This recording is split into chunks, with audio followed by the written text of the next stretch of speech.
미국 정부가 반도체, 양자 컴퓨터, 인공지능, 그러니까 AI 등 이 첨단 기술 분야에 대한 미국 자본의 중국 투자를 차단한 내용을 담은 행정명령 최종 규칙을 발표했습니다. 이는 중국과의 기술 패권 경쟁에서 핵심이 될 첨단 기술 분야에서 중국이 미국을 따라오지 못하도록 하겠다, 이런 취지여서 중국은 상당한 타격을 추가로 받게 될 것으로 보입니다. 와이타임스가 이 문제를 정리해 봤습니다. 지금 시작합니다.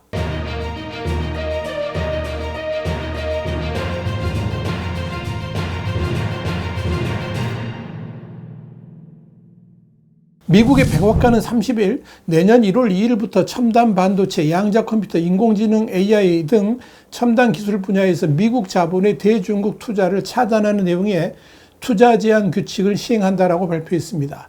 미국 정부의 이런 조치는 오는 11월 5일 실시되는 대선 승자와 관계없이 중국과의 첨단 기술 디커플링을 강화하려는 의도로 풀이가 됩니다. 미국 재무부도 이날 대중국 첨단 기술 투자 제한 행정명령 최종 규칙을 발표했습니다. 이에 따라서 미국의 본사를 둔 기업, 시민, 영주권자 등은 반도체 분야에서는 직접 회로 설계 및 제조, 슈퍼컴퓨터 관련 분야에서는 지분 인수 및 합작 투자 등에 관한 이 대중국 투자가 전면 차단됩니다. 이는 그동안 미국 자본이 중국의 첨단 산업에 화수분이 되고 있다는 비판을 받아왔는데, 이를 원천적으로 봉쇄하겠다는 뜻입니다. 양자 컴퓨터에서는 주요 부품 개발 및 양자 통신 체계, AI에서는 군사, 정보 수집, 감시 목적을 위한 시스템 투자 등이 금지됩니다. 미국인이 첨단 및 군사 용도의 AI를 개발하는 중국 기업의 지분을 취득하는 것 또한 금지했습니다.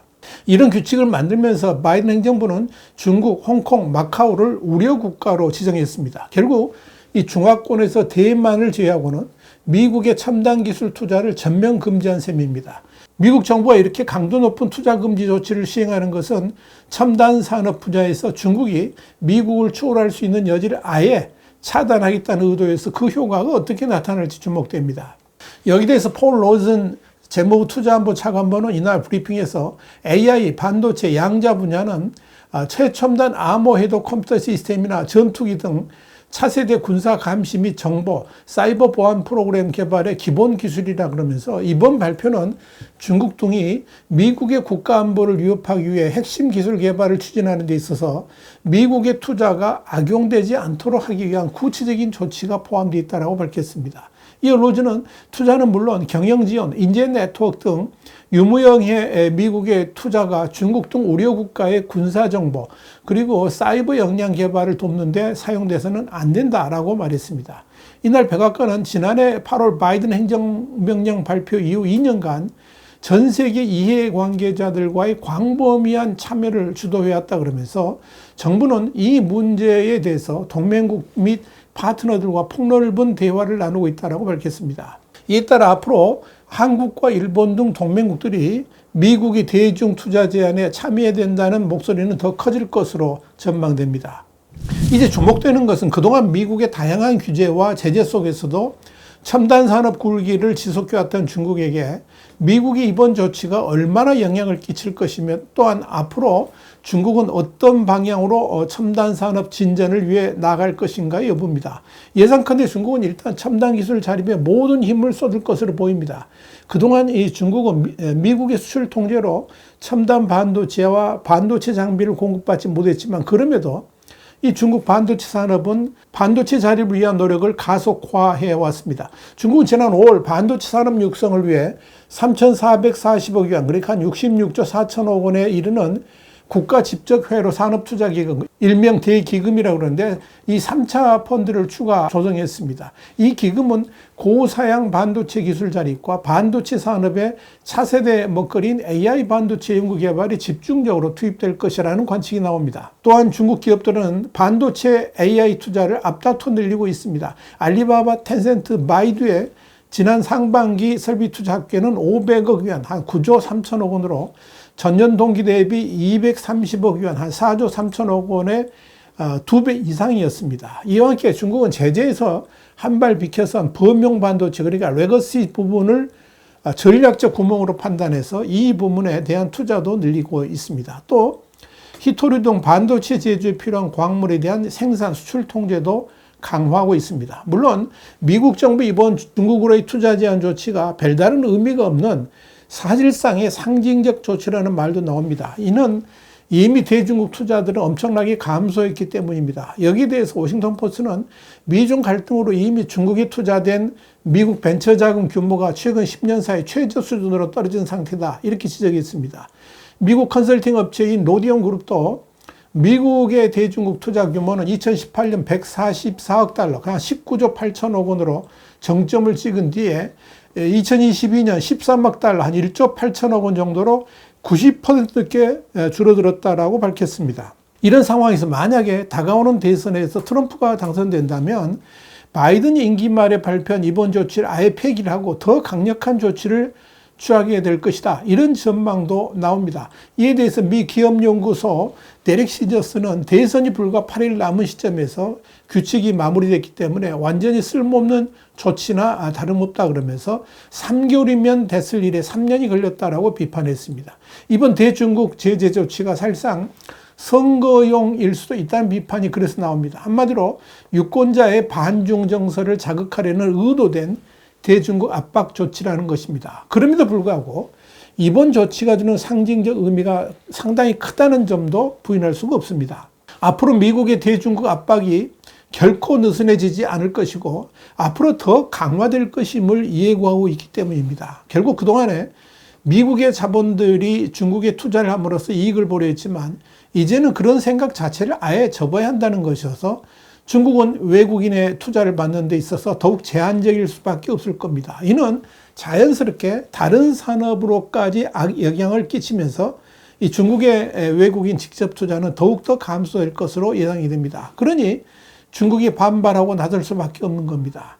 중국 상무부는 30일 기자와의 문답 회의를 통해서 미국이 중국에 대한 투자를 제한하는 행정규칙을 발표한 것을 반대한다 그러면서 미국의 엄정한 교섭을 제안했으며 중국은 조치를 취하기 위한 권리를 갖고 있다, 이렇게 말했습니다. 미국이 국가안보 개념을 구체화하고 중국에 대한 차별적 투자 제한을 도입하는 것은 전형적인 비시장적 관행이라 그러면서 미국의 제한 조치에 반도체, 인공지능, 양자 컴퓨터 및 기타 분야가 포함되는데 대부분의 산업은 국가 안보와 관련이 없음에도 미국의 제한 조치를 받게 된다고 설명했습니다. 그러면서 이는 중국과 미국 기업의 정상적 경제 무역 협력을 방해하고 중국과 미국 기업의 이익을 해칠 것이라 그러면서 많은 미국의 상회와 기업이 이 같은 제한이 다른 국가의 경쟁자에게 중국 시장을 양보하고 미국의 이익을 심각하게 해칠 것이라고 언급한 점에 주목하고 있다, 이렇게 강조했습니다. 상무부는 미국이 시장경제 법칙을 존중하고 경제무역 분야의 국가안보 경계를 명확히 하며 경제무역 문제를 정치하거나 무기하는 것을 중단하고 양국 경제무역 협력을 위한 긍정적 환경을 조성하기를 희망한다, 이렇게 말했습니다. 이번 미국의 조치가 얼마나 실효성이 있는가에 대한 논란이 여지는 충분히 있지만 그럼에도 불구하고 첨단 산업에 대한 대중국 투자 제한 조치가 단지 첨단 산업 분야에만 그치는 것이 아니라 여타 산업에까지 심리적 영향을 끼칠 수 있다는 점에서 주목할 필요가 있습니다. 한마디로 중국으로 향한 투자 환경이 날이 갈수록 악화되고 있다는 것만으로도 첨단 산업 분야뿐만 아니라 일반 제조까지도 더 이상 중국에 대한 투자를 해서는 안 되겠다, 이는 심리적 효과를 줄 수 있다 하는 겁니다. 실제로 미중 충돌이 격화되면서 중국의 경제는 급락하고 있고 이에 따라서 대중국 투자 역시 급감하고 있습니다. 우선적으로 중국 내의 글로벌 기업들은 아예 탈중국을 하거나 기왕 투자했던 글로벌 기업들의 향후 계획 또한 지속적으로 축소하는 분위기로 흘러갑니다. 그런 흐름은 이미 외국인 직접 투자, 그러니까 FDI의 감소로 뚜렷하게 나타나고 있습니다. 중국 상무부가 지난 10월 25일 발표한 자료에 따르면 올해 1월에서 9월까지 대중국 FDI는 6,406억 위안, 한 125조 원으로 전년 동기 대비 30.4% 줄었습니다. 문제는 외국인 직접 투자 감소가 경제에 아주 부정적인 영향을 끼치면서 성장률 악화의 핵심 요인으로 등장한다는 점입니다. 그만큼 중국 경제를 외국인들이 부정적으로 보고 있다는 것이고, 그렇기 때문에 중국 경제의 회생은 더욱 질곡으로 빠져들 수밖에 없습니다.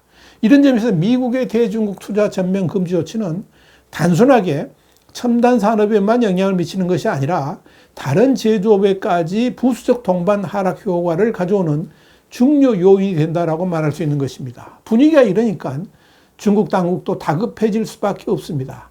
중국 공산당 기관인 인민일보는 14일자 신문 1면에 이례적으로 연간 경제 사회 발전 목표 임무 달성을 위해 노력하자 이런 8,000여자짜리의 논평을 게재하고 각 경제 주체를 독려했습니다. 인민일보는 비바람은 일상적 상황이고 비바람을 못 막는 것은 심리 상태이며 비바람과 함께 가는 것은 현재의 상태라 그러면서 어려움을 직시하고 자신감을 다져야 된다고 말했습니다. 신문은 또 시간은 4분기에 접어들었고 올해 경제 업무 역시 끝내기, 이 바둑 용어인데요. 이 끝내기 단계에 들어간다 그러면서 4분기가 연간 GDP 성적에서 가장 중요한 시기라고 강조했습니다. 이렇게 미국의 이번 첨단 산업에 대한 대중국 투자 제한 조치는 분명히 상징적 의미도 있지만 이보다 중국 경제 전반에 부정적 이미지를 덧칠하면서 이 중국 경제를 더욱 수렁 속으로 밀어넣는 역할을 하게 될 것으로 보입니다. 화이트하우스 국제정세 분석의 주북이었습니다. 감사합니다.